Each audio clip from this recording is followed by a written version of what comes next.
मन्यासुद्धा तिच्या डोळ्यात पाहत होता की अचानक तिच्या किंचितशा उघडलेल्या जबड्यातले दात नि जीभ हलली गेली व एक पातळसर आवाज आला, हाय, माझं नाव एंजल, तू माझ्यासोबत खेळशील का? अचानक झालेल्या या कृतीने मन्या घाबरला. चुकून त्याच्या हातून ती बाहुली खाली पडली. भीतीपोटी 2 पावले तो मागे सरला.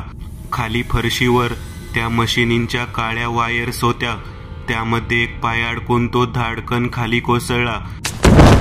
पण सावधपणा दाखवत जमिनीवर ऐन वेळेस हात टेकवत कपाळ मोक्ष होण्यापासून त्याने स्वतःला वाचवलं. नी लागलीच त्या बाहुलीकडे मागे वळून पाहिलं. हाय, माझं नाव एंजल, तू माझ्यासोबत खेळशील का?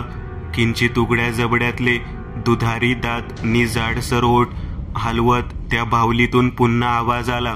नि वाक्य पूर्ण होताच त्या फिकट निळसर कचकड्यांच्या डोळ्यांवरच्या पापण्या यंत्रवत 2-3 वेळा उघडझाप होत मिटल्या गेल्या नि पुन्हा उघड्याच राहिल्या.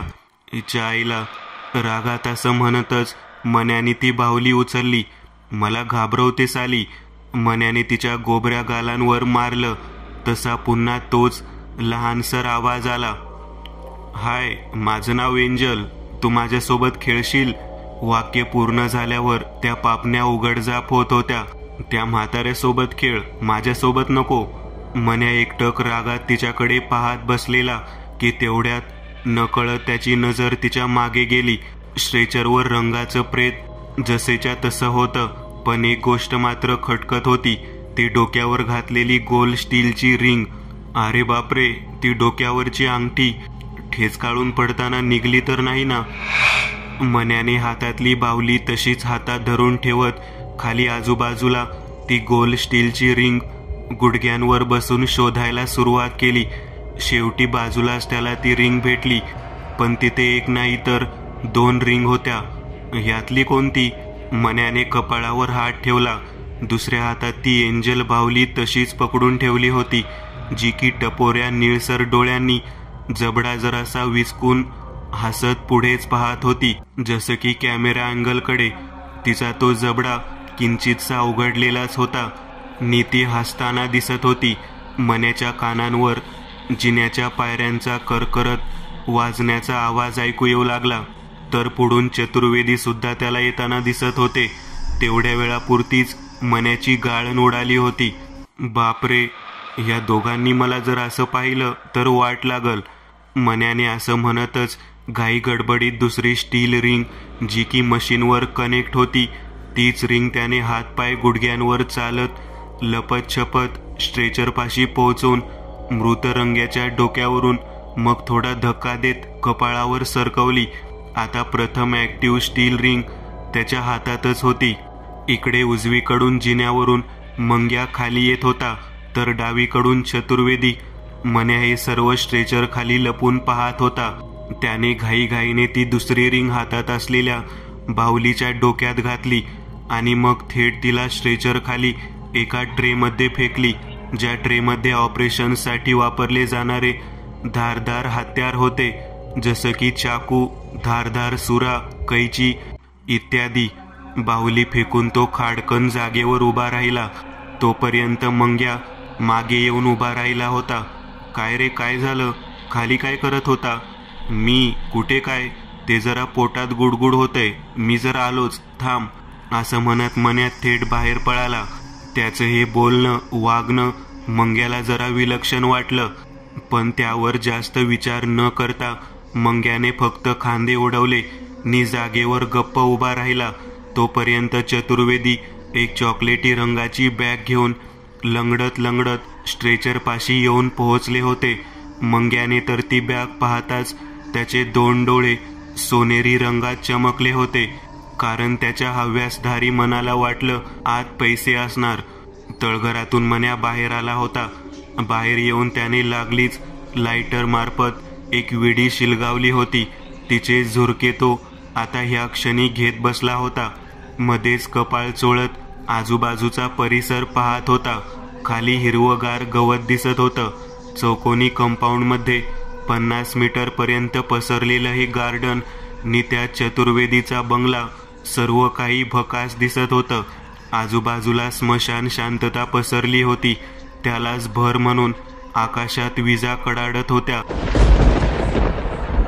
त्या विजांचा खडखड, तो मनभेदक आवाज धीट माणसाचीही पाचावर धारण बसायला पुरेसा होता. विजांच्या निळसर प्रकाशात पुढचा दुमजली बंगला बेसूरपणे उजळून निघत होता. अगदी एका नामशेष झालेल्या, भग्न पावलेल्या सांगाड्यासारखा. चायला काय प्रॉब्लेम व्हायला नको बस. मन्याने हाताच्या चिमटीत पकडलेल्या विडीचा पुन्हा झुरका घेतला. त्याने काही वेळा अगोदर प्रेताच्या डोक्यावरच्या रिंगची आदलाबदल जी केली होती त्यात चुकीला उद्देशून हे वाक्य होतं. पण आता नियतीने जे कुटील डाव आखलं होतं त्याचे फासे बरोबर एक एक करत पडायला सुरुवात झाली होती. खेळ अगदी स्क्रिप्ट प्रमाणे सुरू झाला होता, ज्याला रोखणं आता असंभव होतं. तळघरात रंग्याचं प्रेत ज्या स्ट्रेचरवर ठेवलं होतं त्यावर गोल ऑपरेशन लाईट सुरू केली होती. काही वेळा अगोदरचे पिवळे बल्ब बंद केले होते. तिथे आता सफेद धूप प्रकाश पसरला होता, जो की मृत रंग्याच्या निस्तेज चेहऱ्यावर पडला होता. त्याच्या विचकलेल्या जबड्यातून दातनी अर्धी जीभ बाहेर आलेली. डोळ्यांखालची काळी वर्तुळ अजून भकास भडक अशी काळी दिसत होती. हातापायांची त्वचा रक्त शोषल्यासारखी पांढरट पडली होती. त्या मृत प्रेतामधून हलकासा घाणेरडा वास बाहेर येत होता. चतुर्वेदींनी आपल्यासोबत एक चॉकलेटी रंगाची चौकोनी थर्मासची पेटी आणली होती. तीच पेटी त्यांनी स्ट्रेचरवर रंग्याच्या पायाजवळ ठेवली. मग हळूच त्या चौकोनी थर्मासच्या पेटीचं झाकण उघडून बाजूला ठेवलं. परंतु झाकण खोलताच थंड पांढरट वाफ आतून बाहेर आली होती. मंग्या एकटक आवासून समोर पाहत होता.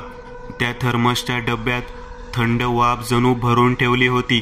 नि त्या वाफेमध्ये लहान लहान काचेच्या एकूण 6 बाटल्या बुडवूनच ठेवलेल्या दिसत होत्या. इंजेक्शन्समध्ये औषध भरली जातात तेवढ्या आकाराच्या बाटल्या. चतुर्वेदीने हलकेच आपल्या एका हाताने ती छोटीशी 1 इंच लांबीची बाटली त्या फेसाळत्या वाफेतून बाहेर काढली. चॉकलेटी रंगाच्या त्या काचेच्या बाटलीवर इंग्रजी शब्दात AJ आणि अंकात पुढे 1 लिहिलं होतं. चतुर्वेदीने त्या बाटलीला 1-2 क्षण स्मित करून पाहिलं. नि पुढच्या क्षणाला टेबलवर बाजूलाच ठेवलेली इंजेक्शन उचलून तिचा टोकदार भाग बाटलीत घुसवलं. तसं ती पातळसर इंजेक्शन बाटलीतलं द्रव औषध जे काही लाल रंगाचं होतं ते स्वतः आत खेचू लागली. चतुर्वेदीने मंग्याकडे पाहिलं व म्हणाले, कम, माझी मदत कर, ये. त्यांच्या वाक्यावर मंग्या हलकेच स्ट्रेचरपाशी पोहोचला.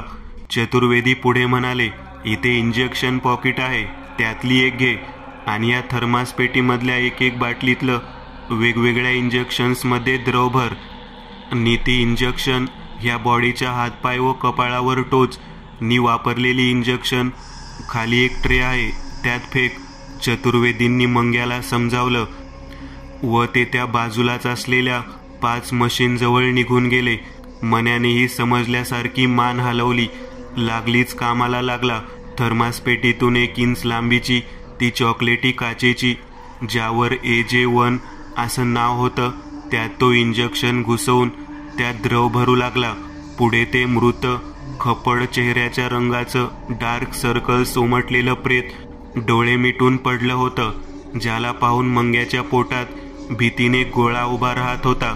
या अगोदर त्याने खूप वेळा इंजेक्शन टोचण्याचं काम केलं होतं, पण ते सजीवांना, हो, निर्जीव, प्रेत, मृत, कलेवर, मैताला नाही, मुळीच नाही.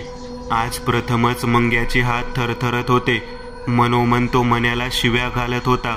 मला सोडून वर निघून गेला यासाठी. आई माई, वरून मनात शिव्या शाप सुरू होते त्याच्या.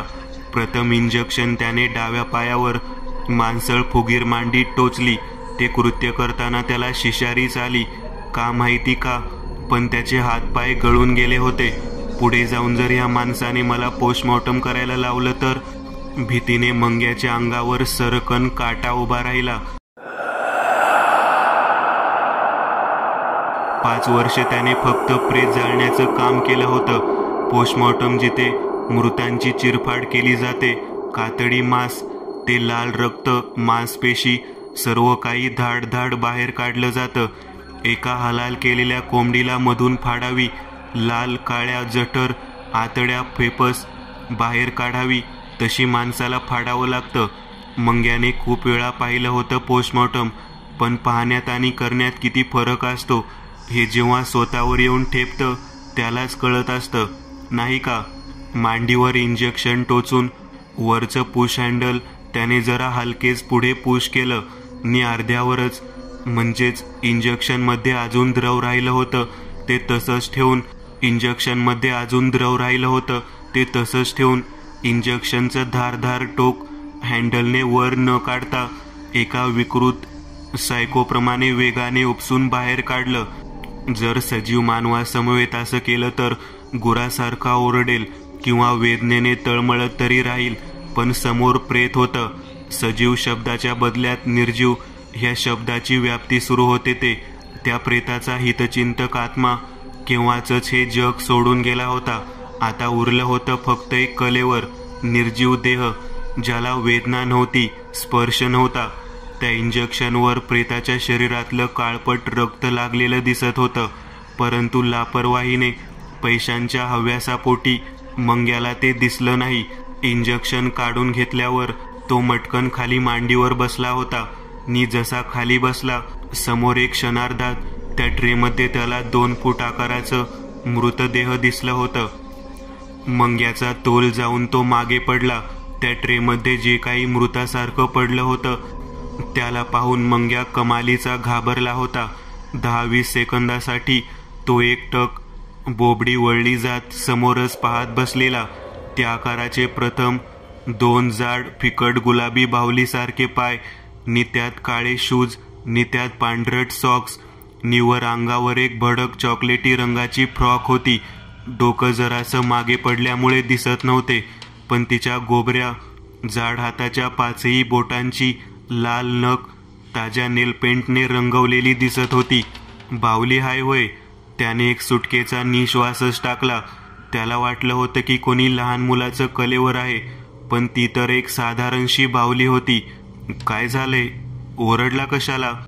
चतुर्वेदी पुढे असलेल्या मशीन चेक करत पाठमोरे उभे राहत पुढे पाहतच म्हणाले. तसं त्याच वेळेस हातात असलेली ती इंजेक्शन, ज्यात तो द्रव नि टोकदार नळीवर रंगाचा काळपट रक्त लागलं होतं, ती इंजेक्शन रागाच्या भरात मंग्याने त्या बाहुलीच्या डाव्या पायावर खुपसली. त्याच क्षणी बाहेर आकाशात काळभोर मेघ जणू चवताळून उठले. विशिष्ट प्रकारचा आवाज करत निळसर प्रकाश खाली फेकत वीज कडाडली. उभा आसमंत वातावरण दणाणून निघून गेला. हलक्या मौशार प्लास्टिकच्या कातडीत ती इंजेक्शन सपक आवाज करत घुसली नि त्यातलं द्रव आत जाऊ लागलं. रंग्याच्या काळपट रक्तावर त्या लाल द्रव्याच्या स्पर्शाने सापाचं विष जसं मानवी रक्तात घुसताच त्या रक्तावर झडप घालायला सुरुवात करतं, मग ते लाल पातळसर रक्त एका विषारी गाठीसारखं जाड बनत, तसंच त्या काळ्या रक्ताने त्या बाहुलीच्या आत विशिष्ट प्रकारच्या पद्धतीने चेतातंतू लहान लहान विविध नसांना कृत्रिमरित्या साकारायला सुरुवात केली होती. पायावर इंजेक्शन टोचताच आत त्या द्रव्यामार्फत पाय तयार व्हायला सुरुवात झाली होती. कुठे काय? काही नाही. मंग्या कसं तरीच खोटा हसला, पण त्याने मनाला एक शिवी हासडून दिलीच, कारण ती बाहुली त्यानेच तिथे ठेवली होती हे त्याला कळून चुकलं होतं. नि आता त्याच्या रागाचा पारा जाम चढला होता. त्याच रागात तो इंजेक्शन प्रेताच्या हातापायांवर टोचत होता नि पूर्णतः द्रव सिरिंज आत न सोडता लगेच उपसून काढत खाली वाकून त्या बाहुलीवर राग काढत होता. त्या बाहुलीच्या हात पाय सर्वांवर त्याने एक एक करत त्या सिरिंज टोचल्या होत्या. एक शेवटची सिरिंज राहिली होती बस, जी कपाळावर टोचायची होती. मंग्याने नेहमीसारखं त्या लहानसर बाटलीतल्या लाल द्रव्याने इंजेक्शन भरली नि प्रेताच्या कपाळावर मारून पुन्हा तसंच अर्ध द्रव त्यात ठेवून खाली वर बसला नि दात ओठ खातच ती इंजेक्शन हाताच्या 5ही बोटात सुरा असल्यासारखी पकडून त्या बाहुलीचं चौकोनी चेहऱ्यावरच्या कपाळावर उघड्या सताड कचकड्याच्या निळसर डोळ्यांमधोमध खुपसली.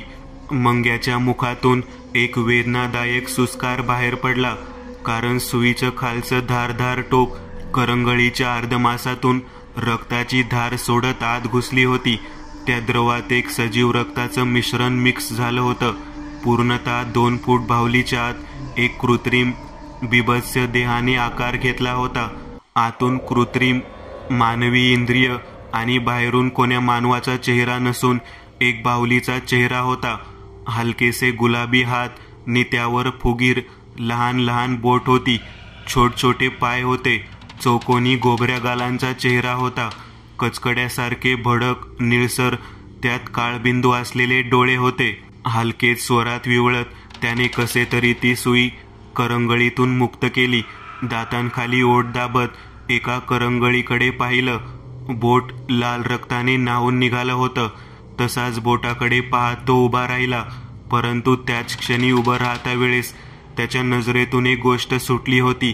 ती बाहुली, ती साधारणशी निर्जीव बाहुली 2 सेकंदासाठी का असेना, पण एका विशिष्ट प्रकारच्या निळसर तांबड्या मिश्रित रंगाने पूर्णतः हातपाय डोकं चमकून पुन्हा पूर्ववत झाली होती.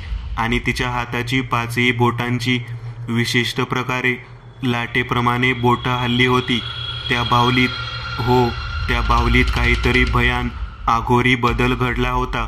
त्या निर्जीव देहात एका पापभीरू शक्तीचा उदय झाला होता. निसर्गाचे नियम तोडून भलतंच काहीतरी जन्माला आलं होतं. मानवाच्या एका चुकीमुळे घोर अनर्थास सुरुवात होणार होती. नियतीने आपलं अघोरी कृत्य पार पाडलं होतं. आता फक्त आणि फक्त खेळ सुरू होणार होता. सावज आणि शिकाऱ्याचा. चतुर्वेदी यांच्या हातात एक छोट्याशा नळीसारखं सलाईन पाईप नि दुसऱ्या हातात एक रक्त भरलेली काचेची बाटली होती. तिचं ते घेऊन हलकेच रंग्याच्या मृतप्रेताजवळ लंगडत चालत आले होते. झालं काम. टोचल्या इंजेक्शन्स. चतुर्वेदी डोका हलवत त्याच्याकडे पाहत म्हणाले. त्यावर मंग्याने ज्या हाताला सुई टोचली होती तो हात हलकेच मागे लपवून धरला. पाठीमागून त्याच्या करंगळीमधून थेंबाथेंबांनी लालसर रक्त खाली फरशीवर एकाच जागेवर पडताना दिसत होतं. हो झालं. हात पाय कपाळावर टोचल्या मी इंजेक्शन्स, मंग्या म्हणाला. त्यावर चतुर्वेदी हलकेच हसले. त्यांनी आपल्या डोळ्यांवरचा जाड गोल फ्रेमचा चष्मा थरथरत्या हातांनीच नीट केला. मग तोच थरथरता सफेद हात शर्टाच्या वरच्या मोठ्या खिशात घालून अजून एक भगवं पाकिट बाहेर काढलं ज्यात पैसे होते. त्या पाकिटाला पाहून मंग्या हाताला झालेली वेदना विसरलाच होता. त्याच्या काळ्या चेहऱ्यावरचे ते सफेद दात दाखवत तो चतुर्वेदींकडे पाहत हसला. त्याने जखमी हात मागे ठेवूनच दुसरा हात तो पॉकेट घ्यायला वाढवला होताच की चतुर्वेदींच्या थरथरणाऱ्या हातातून तो पाकिट खाली पडला. मी उचलतो. पैशाच्या लालसेने मंग्याच्या चेहऱ्यावर हसू आलं. विकृत हसू. दोन्ही पायांचे गुडघे वाकून तो हलकेच खाली वाकला. पुढे टेबलाखालच्या बाजूनी पुढचं दृश्य दिसत होतं. तिथे एक चौकोनी स्टीलचा चंदेरी रंगाचा ट्रे दिसत होता ज्यात एक सुरा, विविध प्रकारच्या खूप साऱ्या कैच्या आणि घातक परिणामकारक धार असलेल्या मोठ्या पातळसर ब्लेड होत्या. अजून त्यात विविध हत्यारे दिसत होती. तर त्यापुढे टेबलच्या दुसऱ्या बाजूला चतुर्वेदींची नग्न पावले निवर घातलेली ढगाळ पॅन्ट दिसत होती व त्यांच्या 2 पायांपुढेच ते भगवं पैशाचं पाकिट पडलं होतं. चेहऱ्यावर विकृत हसू आणत मंग्याने एक हात वाढवून दुसऱ्या बाजूला पडलेलं ते पाकिट उचललं. हातात घेऊन 5-6 सेकंद जबडा विचकत हसत त्या पाकिटाकडेच पाहत राहिला आणि हळूच आपल्या जागेवर उभा राहिला. तो उठलाच होता की अचानक त्याच्या आठवणी जाग्या झाल्या. पैशांनी पसरलेल्या चेहऱ्यावरचा आनंद एक क्षण मावळला. अर्धवट उठलेले गुडघे हळूच खाली आले. डोळ्यांची बुबळ टेबलाखाली असलेल्या ट्रेवर पडली. काहीतरी गोंधळ होतोय. नजरेतून काहीतरी सुटते. मंग्याने दोन्ही डोळ्यांवरच्या भुवया आकसल्या. मेंदूवर ताण देऊन तो काही वेळ अगोदरच्या आठवणींची फुटेज मागे घेत होता. उघड्या डोळ्यांमधोमध कल्पनाशक्तीमार्फत काही वेळ अगोदरच इंजेक्शनचं दृश्य जसंच्या तसं त्याला डोळ्यांसमोर दिसत होतं. बाहुली, ती बाहुली कुठे? कुठे आहे ती? मंग्याच्या तोंडून वेगाने शब्द बाहेर पडले. डोळे आजूबाजूला त्या बाहुलीचा शोध घेऊ लागले होते. पण ती बाहुली होती तरी कुठे?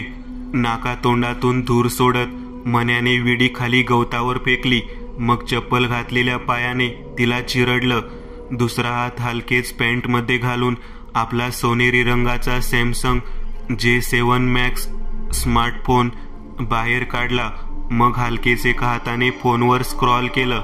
स्क्रीनवर मटेरियल स्टेट बार दिसत होतं. Wifi, screen rotation, sound, torch, Bluetooth, aeroplane mode. त्याने पुन्हा हात वाढवलं, नेट ऑन केलं तर धाड ॲप नोटिफिकेशन्स येऊ लागल्या. त्याच नोटिफिकेशन्समध्ये त्याला एक व्हायरल न्यूज दिसली, लक्षवेधक न्यूज, जी की पुढील प्रमाणे. आताची ताजा खबर. मुंबईतल्या राजाराम सरकारी हॉस्पिटलमधून most wanted psycho child killer बायकारंग उर्फ रंग्याची बॉडी 2 वॉर्ड बॉय मार्फत गेलीये चोरीला. हेडलाईनमध्ये इतकंच लिहिलं होतं. मन्याने तर ही न्यूज पाहताच त्याच्या तळपायातून मेंदूपर्यंत भीतीचा शहारा उमटला होता. कारण आज 2 वॉर्ड बॉईज म्हणजेच हे दोघे तर नव्हते ना, हाच प्रश्न त्याच्या मनात आला होता. तसे त्याने लागलीच घाईघाईतच पूर्ण न्यूज वाचण्यासाठी त्या आर्टिकलवर क्लिक केलं. विष जसं मानवासाठी हानिकारक आहे, तसंच राग, गर्व, अहंकार हा मानवासाठी हानिकारकच आहे. श्रीलंकेचा रावण, ज्याची लंका सोन्याची होती, हा तोच रावण होता. जो त्रिनेत्रधारी महाकाल यांचा कट्टर भक्त होता, हा तोच रावण होता. जो सर्वज्ञानी, महाशक्तिशाली म्हणून जगात त्याची ख्याती होती. परंतु सर्वज्ञानी, महाशक्तिशाली असून सुद्धा हा रावणाचा अंत कशामुळे झाला? राग, गर्व, अहंकार या कारणामुळे. होय, हेच सत्य आहे. प्रभू श्रीराम देवाचं रूप होते, तरी सुद्धा राग, गर्व, अहंकारापोटी त्याने युद्ध केलं नि त्या युद्धात जीव गमावून बसला. म्हणूनच रागाच्या भरात केलेले प्रत्येक कृत्य हे रावण आहे, असं माझी प्रथम गुरुआई म्हणते. आणि ह्याच गोष्टीचं उत्तम उदाहरण म्हणजे मंग्या. त्याच्याकडून रागाच्या भरात घडलेलं ते कृत्य आणि त्याच कृत्याने एका भयान विकृत्वाचा झालेला जन्म. साहेब, तुम्हाला राग नाही येणार तर एक विचारू? मंग्या टेबलाजवळून उठून उभा राहिला. काय? बोला ना. साहेब, इथं टेबलाखाली एक धूप अंधार पसरला. मन्याच्या तोंडून बा ह्या शब्दाचं वाक्य पूर्ण होण्याअगोदर पूर्ण तळघर अंधारात बुडालं. अरे, लाईटाला काय झालं? चतुर्वेदी म्हणाले. अंधारात मंग्याच्या मागे तळघरात येण्यासाठी जो मार्ग उघडा होता, त्या चौकोनी मार्गातूनच वर आकाशात वीज कडाडताच निळसर प्रकाश काही वेळासाठी तळघरात येत होता. त्या प्रकाशाने ते तळघर अंधुक निळसर प्रकाशाने उजळून निघत होतं. मंग्याची दातखिळी बसली होती. तो अंधारात त्याचा जीव खात होता. साहेब, मंग्याचा कापरा आवाज त्या अंधाऱ्या तळघरात घुमला, परंतु प्रतिसाद नाही आला प्रतिसाद. कसं येणार? कुठून येणार? सांगा ना कसं येणार? कारण चतुर्वेदी तिथे नव्हतेच. टेबलापासून 20 पावलांवर पुढे एक दरवाजा होता. तोच दरवाजा उघडून ते आत आले होते. 15 बाय 15ची रूम दिसत होती. त्याच रूममध्ये चतुर्वेदी उभा होता. हातात एक लहानसर हँड टॉर्च होती. तिचा पांढरट गोल वर्तुळाकार प्रकाश खोलीतल्या वस्तूंवर पडत होता. पांढरट रंगाच्या भिंती, काचेची पारदर्शक कपाट, त्या कपाटांमध्ये काही सिरिंज, गोळ्यांची औषध, तर कुठे खाली फरशीवर काही लाकडी खुर्च्या असं दिसत होतं. भिंतीवरून एका सरळ रेषेत तो गोल वर्तुळाकार प्रकाश पुढे जात होता. चतुर्वेदीच्या जाड फ्रेमच्या चष्म्याने त्यांना ते दृश्य दिसत होतं. शेवटी त्यांचा हात व तो गोल वर्तुळाकार प्रकाश भिंतीवर एका ठिकाणी थांबला. पुढे भिंतीवर एक चौकोनी बॉक्स दिसत होता. त्या बॉक्सचा दरवाजा उघडलेला असून त्यात 3 स्टिक दिसत होत्या. व्हॉट? हे स्विच स्टिक्स वर कशा काय गेल्या? चतुर्वेदींनी स्वतःलाच बेंबावणारा प्रश्न केला. हलकेच 5 पावले चालून ते त्या बॉक्सपाशी पोहोचले. त्यांच्या टॉर्चच्या प्रकाशाने ती खोली उजळून निघाली होती. त्याच प्रकाशात त्यांच्या खांद्यामागून मागे 1-2 फुटाचा ठेंगणा बाहुली एवढ्या उंचीचा आकार उभा दिसत होता. हो, ती बाहुली. बरोबर ओळखलं तुम्ही. ती बाहुली आपल्या पायांवर उभी राहिली होती.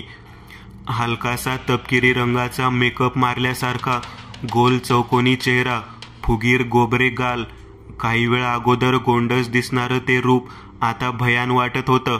गोबऱ्या गालांवर हलकासा गुलाबी रंग नि त्यावर तपकिरी रंगाचे 5-5 मिळून दोन्ही गालांवर लहानसर बिंदूसारखे टिपके होते. नाक नपटं होतं. जाड फिकट गुलाबी ओठ ताणले होते. जबड्यातले शुभ्र दात नि जीभ खुनशी हास्याने भयान दिसत होती. ते काही वेळ अगोदर पाहिलेले प्रांजळ डोळे म्हणून निळसर काचेच्या टपोऱ्या कडा डोळे मनभेदकपणे वटारून पाठमोऱ्या चतुर्वेदींना पाहत होते. डोळ्यांवरच्या आयब्रो ताणल्या गेल्या. कपाळावरून वर चॉकलेटी रंगाचे केस होते, ज्यांच्या 2 वेण्या डाव्या उजव्या बाजूला बांधलेल्या दिसत होत्या. अंगात प्रथम गळ्यात एक निळी टाय, मग त्यावर काळ्या नि सोनेरी रंगाचे पट्टे असलेलं मिश्रित शर्ट होतं. त्यावर एक चॉकलेटी रंगाची भडक अशी फ्रॉक घातलेली होती. खाली दुडूदुडू धावणाऱ्या लहानसर 2 पायात प्रथम आत पांढरट सॉक्स, मग त्यावर काळे चकचकीत बूट घातलेले होते नि त्या पातळसर हाताच्या गोंडस जाडजूड उजव्या पंजाच्या बोटामध्ये एक धारदार टोकदार पातीचा सुरा पकडला होता. चतुर्वेदींनी एका हातात टॉर्च पकडली, दुसऱ्या हातात त्या बॉक्सपाशी पोहोचलाच होता. एका लहान मुलासारखं किंवा तेवढ्या उंचीचं पण आहे. नक्कीच कोणीतरी मागे उभा आहे आणि ते एकटक मलाच पाहत आहे, माझ्या कृतीला पाहत आहे. चतुर्वेदींनी स्टिक खाली न घेता तसंच गिरकी घेऊन मागे वळून पाहिलं. पुढे पाहताच त्यांचे डोळे विस्फारले. चतुर्वेदींनी स्टिक वर न घेता तसंच गिरकी घेऊन मागे वळून पाहिलं. पुढे पाहताच त्यांचे डोळे विस्फारले, कारण पुढे भिंतीला पाठ टेकवून दोन्ही पाय पुढे सरकवून ती बाहुली खाली टेकून बसली होती. काही वेळ अगोदरचं पाशवी हसू आता नाहीसं झालं होतं. तेच ते खोटारडं हसू. जबडा जरासा विसकला जात पांढरे दुधारी दात दाखवत ती निळसर डोळ्यांनी चतुर्वेदींकडे पाहत होती. चतुर्वेदी हलकेच लंगडत त्या बाहुलीपाशी पोहोचले. वा, किती सुंदर आहे ही बाहुली. त्यांनी त्या बाहुलीच्या कमरेभोवती हात घालून तिला उचललं. तसा त्या बाहुलीचे ओठ नि जीभ जरासे हलले व आवाज आला, हाय, माझं नाव एंजल, तू माझ्यासोबत खेळशील? वाक्य समाप्त होताच त्या टपोऱ्या डोळ्यांच्या पापण्या 3-4 वेळा उघडझाप झाल्या. चतुर्वेदी तिच्याकडे पाहत हसले व म्हणाले, नक्की खेळू. हा, माझी ना तुला पाहिलं ना तेव्हा तर खुश होऊन जाईल. पण मला एक समजलं नाही, तू इथे आली कशी? चतुर्वेदी एकटक जबडा हलकासा विचकून ते दुधारी दात दाखवत हसणाऱ्या निळसर टपोऱ्या डोळ्यांच्या त्या एंजल बाहुलीकडे पाहत म्हणाले, जणू ती त्यांच्याशी बोलणारच होती की काय. चतुर्वेदी त्या बाहुलीला हातात घेऊनच लाईट बॉक्सच्या दिशेने निघाले. चालता त्यांचं लक्ष पुढे होतं म्हणून की काय, नाहीतर त्यांना दिसलं असतं. ते फिकट निळसर डोळे फिरले होते. त्यांची तथाकथित हालचाल झाली होती. तिरकस नजरेने त्या डोळ्यांनी चतुर्वेदींकडे मग त्या लाईट बॉक्सकडे पाहिलं होतं. अगदी चाणाक्ष हालचाल. त्या स्टिक भोवती चंदेरी रंगाच्या तारा गुंडाळलेल्या होत्या. ऑनलाईन तारा, ज्यांचा स्पर्श म्हणजे मृत्यू होता. मृत्यू. बाहुलीला घेऊन चतुर्वेदी बॉक्सपाशी पोहोचले. आपला एक हात वाढवून ते तो स्टिकवर घेऊन जात लाईट सुरू करणार होते की तेवढ्यात विलक्षण असं दृश्य घडलं. चतुर्वेदींच्या हातातली ती बाहुली एक लहान मुलासारखी ते हातपाय झाडू लागली. ए म्हाताऱ्या, सोड मला. एक पातळसर पुरुषी व लहान मुलासारखा घोगरा खर्जातला मिश्रित आवाज त्या बाहुलीच्या तोंडून घुमला. ते लहानसर हातपाय वाकडे तिकडे यंत्रवतपणे हालू लागले.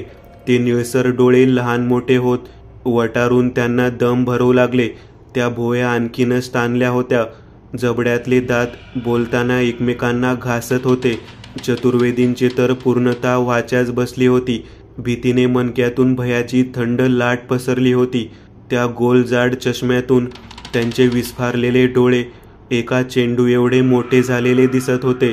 तोंडाचा असा काही आवाजला होता की त्यांना हृदयाचा तीव्र झटका येणेच आता बाकी राहिलं होतं. मेंदूने काम करणं बंद केलं होतं. हातात पकडलेला गुळगुळीत मासा जसे हातावर तुरी देऊन निसटून जावा तसे त्या बाहुलीने चतुर्वेदीच्या हातावर तुरी देत हवेत उडी घेतली. चतुर्वेदी मूकबधीर होऊन उभ्या विस्फारलेल्या डोळ्यांनी हे सर्व आतर्कनीय प्रकार पाहत होते. त्यांचा हात तसाच त्या स्विचजवळ हवेत धरलेलाच होता की त्याच हातावर त्या बाहुलीने आपल्या लहानसर हातांचा विळखा घालून खाली आणलं. चतुर्वेदीच्या हाताच्या स्पर्शाने तो स्विच थेट कडकड आवाज करत खाली आला जात झप आवाज करत प्रकाश पसरला. सळसळ करत एका पाठोपाठ विद्युत प्रवाहाने चतुर्वेदीच्या शरीरात मार्गक्रमण केलं. संपूर्णतः देह थरथर करत कापू लागला. पूर्णतः शरीरातलं प्राण ती विद्युत ऊर्जा शोषून घेऊ लागली. शरीरात असलेलं पाणी विषाचं काम करू लागलं. लाल रक्त काळं होऊ लागलं. डोक्यावरचे केस वाफा सोडत जळू लागले. त्यांचा तो करपट वास धुरासारखा पूर्ण खोलीत पसरला. समोर मरण पावणाऱ्या चतुर्वेदींचे वेदनादायी हाल मोठी गंमत होती त्या उपद्रवासाठी. त्या बाहुली जन्म घेतलेला रंगा दोन्ही हात हवेत करून मोठमोठ्याने राक्षसासारखा हसत पुनर्जन्माचा आनंद व्यक्त करत होता की तेवढ्यात पुढील दृश्य अगदी वेगाने घडलं. दार उघडलं. मंग्या आत आला. समोर पाहतो तर काय, काही वेळा अगोदर जिता जागता चतुर्वेदी अगदी कोंबडी भाजल्यासारखा भाजून निघाला होता. काही वेळा अगोदर जिता जागता चतुर्वेदी अगदी कोंबडी भाजल्यासारखा भाजून निघाला होता. शरीराची त्वचा काळपट झाली होती. डोक्यावरच्या जळणाऱ्या केसांमधून निघणाऱ्या धुराने पूर्णतः खोली धुक्यात बदलून गेली होती. पकडला. गोटच्या धुक्यातून 2 पायांवर दुडूदुडू धावत ती बाहुली मंग्याच्या दिशेने आली. जबडा विचकून खुनशी हास्य करत तिने लांबूनच हवेत उडी घेतली नि थेट मंग्याला गळा भेट दिली. हे असलं ध्यान पाहून मंग्याचा तोल गेला. भीतीने मणक्यातून भयाची थंड लाट पसरली. तो थेट उघड्या दारातून पाटणावर बाहेर पडला. तसा जास्त वेळ न दडवत त्याच्या छातडावर बसून त्या बाहुलीने आपल्या लहानसर पंजाच्या किड्यासारख्या जाड वळवळणाऱ्या बोटांनी फ्रॉकच्या आत हात घालून एक जाडजूड सुरा बाहेर काढला. अरे बाप रे बाप, म्हणजे ती बॉडी त्या सायको किलरची आहे ज्याने मुंबई शहरात लहान मुलांचं हत्यासत्र सुरू केलं होतं. मन्याने सर्व न्यूज वाचली होती. आता त्याला कळालं होतं मेल्यावरही त्या प्रेताच्या चेहऱ्यावरचा खुनशीपणा का गेला नव्हता. नाही, मला ते प्रयोग थांबवावं लागल, मन्या असं म्हणालाच होता. तेवढ्यात अचानक एक ओळखीच्या आवाजातली किंकाळी त्याच्या कानावर पडली. बंगल्याच्या गेटपाशी पोलिसांची गाडी थांबली. त्याच वेळेस ती किंकाळी त्यांनीही ऐकली. कोणीतरी जीवाच्या आकांताने ओरडलं होतं. मृत्यूची भीक मागून ओरडलं होतं. गाडी थांबताच आलेल्या आवाजाने आधीच तयार असलेला महेंद्र खाडकन दरवाजा खोलून बाहेर आला. सर्वांनी पोझिशन घ्या, फॉलो मी म्हणतच तो चोर पावलांनी गेट उघडून आत घुसलाही. दोन्ही हातांनी बंदूक पुढे करत आजूबाजूला पाहत पुढे जाऊ लागला. धारधार पाता असलेला चंदेरी रंगाचा तो सुरा त्या लहानसर बाहुलीने आपल्या जाडजूड बोटांच्या पंजात धरत हवेत वर नेला आणि तिप्पट वेगाने पुढे आणत थेट मंग्याच्या काळजात घुसवला. जसा चिखलात पाय घुसावा व घुसताच लहान लहान चिखल हवेत उडावा तसं प्रथम त्या बाहुलीच्या वटारलेल्या निळसर कचकड्यांच्या कपाळावर 4-5 शिंतोडे उडाले. मंग्याच्या तोंडातून हलकेच रक्ताची लाल उलटी बाहेर आली. मेला का रे, मेला तू? मंग्याच्या अखेरच्या घटकाक्षणी त्याचे डोळे हलकेच हलले. ते पाहून त्या बाहुलीच्या जाड ओठांवर पुन्हा तेच खुनशी हसू आलं. मग तोच काळजात रुतवलेला सुरा जराशीही दया न दाखवता तिने वेगात उपसून काढला. मंग्याचं शरीर हादरलं. हातात असलेला सुरा त्या बाहुलीने पुन्हा एकदा हवेत नेला व एका पाठोपाठ छातीत तो सुरा खचखच करत घुसवू लागली. रक्ताचा पाट वाहू लागला. कारंजासारखं रक्त पांढरट फरशीवर पसरलं होतं. मंग्याच्या छातडावर इतके वार झाले होते की आतल्या हाडाच्या पिंजऱ्यात धडधडणारं तो हृदय दिसत होतं. त्या प्रत्येक होणाऱ्या वारासरशी त्या बाहुलीतून एक पाशवी हसू उमटत होतं. तेवढ्या त्या बाहुलीच्या कानावर एक आवाज आला. तिचे कचकड्यासारखे डोळे जिन्याभोवती खिळले. समोर मन्या उभा होता, अगदी एका मूर्तीसारखा, स्टॅच्यू होऊन. पुढे मृत मंग्याच्या देहाशी खेळणाऱ्या त्या भूत पिशाच जे काही असतं तेच त्या बाहुलीत तो पाहत होता. शरीरातले अवयव काही क्षणासाठी का असेना अनियंत्रित झाले होते. एक निर्जीव बाहुली जिवंत झाली. आपल्या डोळ्यांना भास तर होत नाहीये. त्याला आठवलं, त्या 2 स्टीलच्या रिंग. आपल्याकडून काहीतरी चुकी झाली. जे व्हायला नको होतं तेच झालं होतं. एका छोट्याशा चुकीमुळे घोर अनर्थ घडला होता. काय बघतो रे? लहानसर मुलाचं व पुरुषी घोगरा खर्जातले आवाज मन्याच्या कानावर घुमला. त्याचे हातपाय लटलट कापू लागले. प्रथम गुडघा वाकवत, मग तो सुरा धरलेला हात जमिनीला टेकून ती बाहुली 2 पायांवर उभी राहिली. भुवया आकसून, जबडा विचकत, आतले दात रागात एकमेकांवर घासत ती मन्याकडे पाहत होती. मन्याची पावले जागेवरच गोठली होती. अंगात त्राण शिल्लक राहिलं नव्हतं. भीतीने बीपी लो झाला होता. तोच तो बाहुलीने मंग्याच्या अंगावर एक झेप घेतली. मन्याची सुद्धा एक शेवटची आर्तकिंकाळी घुमली.